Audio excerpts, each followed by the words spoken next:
Hello കൂട്ടുകാരെ, അപ്പോൾ നമ്മൾ ഇന്നലത്തെ സഞ്ചാരം ഇന്ന് വീണ്ടും തുടരുന്നു. അപ്പോൾ ഒരു ദിവസം ഗ്യാപ്പ് വന്നു കേട്ടോ, ഡ്യൂട്ടി ആയിരുന്നു. അപ്പോൾ അതിൻ്റെ ബാക്കിയായിട്ട് റെക്കോർഡ് ചെയ്യുകയാണ് കേട്ടോ. അപ്പം നമ്മൾ അവിടെ എത്തി. ഞാൻ 2 സ്ഥലം കാണിച്ചില്ലേ, അതിൽ താഴോട്ട് പോകുന്ന പാതയാണ് കേട്ടോ ഇത് താഴോട്ട് ഇറങ്ങി കുറേ ദൂരം നമുക്ക് നടക്കാനുണ്ട്. നടക്കാനല്ല, ജസ്റ്റ് ഇതൊരു ഇറക്കമാണ് കേട്ടോ, നല്ലൊരു ഇറക്കമാണ്, കുത്തനെയുള്ളൊരു ഇറക്കമാണ്. ഞാൻ താഴെ വരുമ്പോൾ അതിൻ്റെ വ്യൂ കാണിച്ചു തരാം. മുട്ട് വയ്യാത്തവർക്ക് ഇറങ്ങാനാണെന്ന് തോന്നുന്നു. ആ സ്റ്റെപ്പിൻ്റെ അപ്പുറത്ത് മാറി ഒരു സ്ലോപ്പും കൊടുത്തിട്ടുണ്ട് കേട്ടോ, അതിലേക്കൂടെ ഇറങ്ങിപ്പോവാം. ഇപ്പുറത്തെ സ്റ്റെപ്പും കൊടുത്തിട്ടുണ്ട്. പക്ഷേ അങ്ങോട്ട് ഇറങ്ങുമ്പോൾ വലിയ പാടില്ല, പക്ഷേ തിരിച്ച് കയറുമ്പോൾ നല്ല ബുദ്ധിമുട്ടാണ് കേട്ടോ, നല്ല കാലുവേദന എടുക്കും. അപ്പോൾ നമ്മൾ പോകുന്ന വഴിയിലൊക്കെ ഈ സൈഡ് വേലി കെട്ടി അവർ സേഫ്റ്റിക്ക് വേണ്ടി വേലി കെട്ടിയിട്ടുണ്ട്. പക്ഷേ അപ്പുറത്തോട്ട് കുറേ വലിയ വലിയ മരങ്ങളാണ് കേട്ടോ, കാണാൻ നല്ല രസമുണ്ട്. ശരിക്കും നമ്മുടെ ഒരു ഗൾഫാണിത്, നമുക്ക് വിശ്വസിക്കാനേ പറ്റില്ല. നമ്മുടെ നാട്ടിലൊക്കെ ശരിക്കും ഗ്രാമപ്രദേശത്തൊക്കെ കാണുന്ന പാറകളും മരങ്ങളും ഒക്കെയാണ് കേട്ടോ ഇവിടെ. ഇതിന് താഴെ ഉള്ളത് പിന്നെ ഈ ഒരു കെട്ടി നിർത്തിയേക്കുന്ന വെള്ളമല്ല, ഒരു വെള്ളം സംഭരിക്കാൻ എന്ന രീതിയിൽ ഒരു സ്ഥലം കെട്ടി ഉണ്ടാക്കിയിട്ടുണ്ട്. അത് ഒഴുക്കുവെള്ളമാണ് കേട്ടോ. ഇത് ഞാൻ ഇടയ്ക്ക് നിങ്ങളെ കേൾപ്പിച്ചു തരാം. വെള്ളം ഒഴുകുന്നൊരു സൗണ്ട്, അത് ഇങ്ങനെ കവിഞ്ഞ് വെള്ളം ഒഴുകിക്കൊണ്ടേയിരിക്കും. ഇപ്പോൾ ഇവിടെ മഴയുള്ള സീസണൊന്നുമല്ല, മഴ സീസൺ നേരത്തെ ആയിരുന്നു, അത് തീർന്നു. ഇതിപ്പം അടിയിൽ നിന്നുള്ള ഊറ്റാന്ന് തോന്നുന്നു, ഇങ്ങനെ വെള്ളം വന്നുകൊണ്ടേ ഇരിപ്പുണ്ട് കേട്ടോ. അതിൻ്റെ അവിടെ അവർ ജസ്റ്റ് ഒരു പാലമൊക്കെ കെട്ടി ഉണ്ടാക്കിയിട്ടുണ്ട് കേട്ടോ.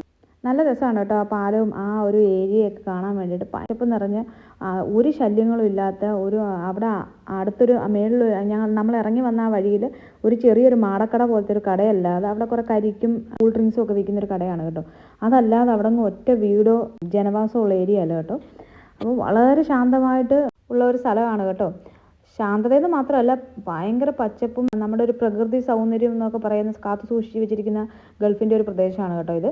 പക്ഷേ ഇവിടെ മഴയുള്ള സമയമോ ഒന്നും അല്ല കേട്ടോ. ഇവിടെ മഴയുള്ള സമയത്തായിരുന്നെങ്കിൽ ഇത് കാണാൻ ഇതിലും നല്ല അടിപൊളിയായിരുന്നു. ഈ പ്രദേശം മാത്രമല്ല, ഇതിൻ്റെ ചുറ്റുമുള്ള എല്ലാ പ്രദേശങ്ങളും കേട്ടോ. ആ ഒഴുക്കുവെള്ളം ഞാൻ പറഞ്ഞില്ല, ആ ഒഴുക്കുവെള്ളം വന്ന് നിൽക്കുന്നത് അവിടെയാണ് കേട്ടോ. ആ ചെറിയൊരു തോട് പോലെ ഇതങ്ങനെ ഒഴുകി അങ്ങോട്ടേ അങ്ങ് പോവുകയാണ്.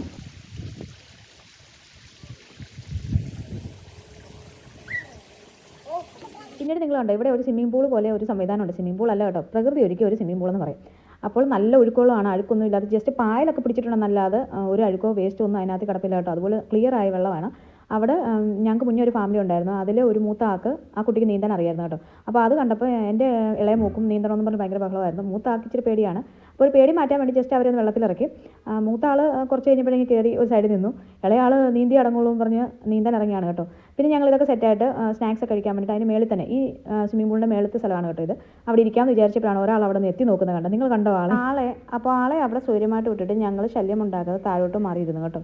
താഴെ കുറച്ച് സ്ഥലം ഉണ്ടായിരുന്നു, അവിടോട്ട് ഞങ്ങൾ ഇരിക്കാമെന്ന് വിചാരിച്ചു. അങ്ങനെ ചായ കുടിച്ച് കുഞ്ഞുങ്ങൾക്ക് സ്നാക്സ് ഒക്കെ കൊടുത്ത് അവിടെ ഞങ്ങൾ സെറ്റായി. അപ്പോൾ അടുത്ത പാട്ടുമായിട്ട് നാളെ വരുന്നതായിരിക്കും. Bye bye.